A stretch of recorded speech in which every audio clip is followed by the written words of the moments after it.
Okay, so hopefully you've already had a look at writing numbers in standard form, whether that is large or small, you've had a look at that. And what we're now going to look at are calculations with standard form.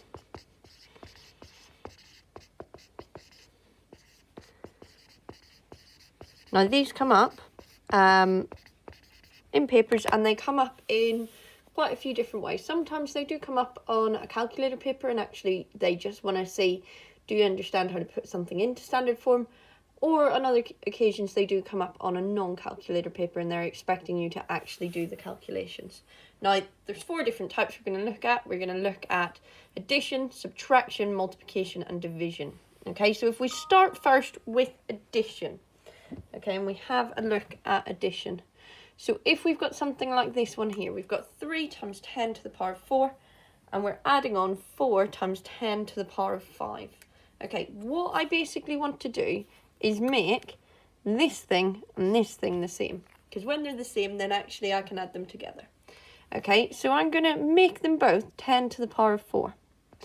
So I'm going to make it both that they are both times 10 to the power of 4. Now this means that my first number doesn't change at all. It stays as 3.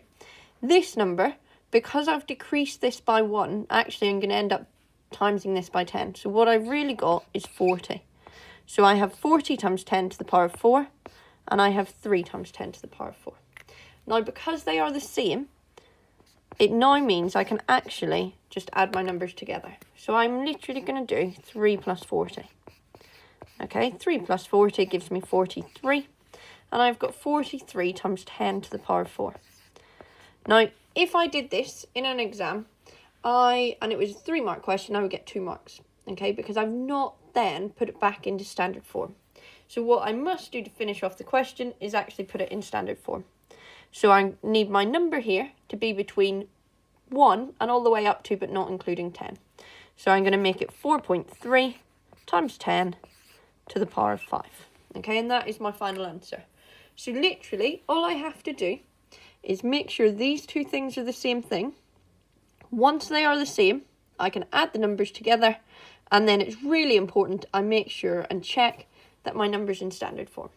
Okay, and if we have a look at subtraction, it follows a very similar process. Okay, so quite similar numbers that I'm working with. Again, I want to make sure these 2 things are the same. So I'm going to make them both times 10 to the power of 4. Doing that means that this one stays exactly the same. This one, I've decreased this by 1, so I'm going to times this by 10, and I've got 30. So I've got 30 times 10 to the power of 4, take away 4 times 10 to the power of 4. So now what I'm going to do is I'm going to subtract these 2 numbers. So 30 take away 4, which is going to give me 26. And my times 10 to the power of 4 stays exactly the same.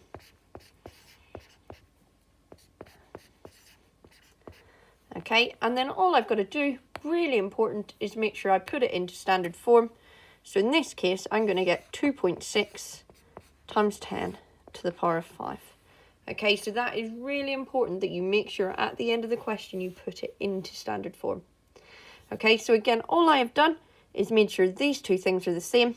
Once they are the same, I can perform the calculation, and then I'm putting it into standard form. So you can see there's not really much of a difference between the addition and subtraction other than you're adding or you're subtracting.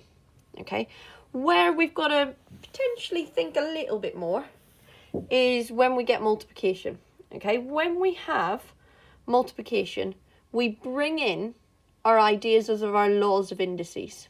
Okay, so if I had something like a to the power of 6 times a to the power of 2, I add the indices. Okay, so I'm doing a to the power of 6 plus 2 to get a to the power of 8. Okay, I'm adding on the indices in this case. And we are going to use a very similar thing. Okay, we're going to split this up into the numbers. So we're going to have 1.2 times 2.4. And we're also going to split it up into the indices. Okay, so we're going to have times, then 10 to the power of 3 times 10 to the power of 5. Okay, and then what I've got to do is actually work those 2 bits out. Okay, now using my laws of indices, I'm going to add those numbers together. Okay, because I'm doing 10 to the power of 3 plus 5, so it is 10 to the power of 8. Okay, and then I've got to do the calculation to work out what this number actually is. Now at this point, it's up to you what way you do your multiplication. I'm going to think about 12 times 24 because it's a little bit easier to deal with. So 4 times 2 gives me 8. 4 times 1 gives me 4. Put down my 0. 2 times 2 is 4. 2 times 1 is 2. And when I add them together, I get 288. But obviously, I times them both by 10. So I've got to divide that by 10. So what or by 100. So what I actually end up with is 2.88. And I've got 2.88 times 10 to the power of 8, and that is my final answer. Okay, so all I'm doing when I'm multiplying is I'm taking the two numbers and actually multiplying them together, actually doing the calculation. Okay, it's there. I'm then taking the two indices, and because they have the same base, and they always will have the same base with standard form, they'll always have a base 10, I then just add my indices and I put them together. Okay, and that is literally all that I have to do. So it's just about multiplying, adding my indices, getting a final answer. Now this one's really nice that my answer was already in standard form, but again, remember to check, is your answer in standard form? Okay, and the final one we've got is division. Okay, the final one we've got a division. So if we have something like 12 times 10 to the power of 8 divided by 2 times 10 to the power of 3. Okay, something like this. Again, it follows a very similar process to multiplication. Okay, so you kind of group together addition and subtraction and group together multiplication and division when you're doing these questions. So I take my numbers together.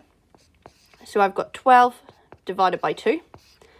I've also then got my indices, which I've got 10 to the power of 8 divided by 10 to the power of 3.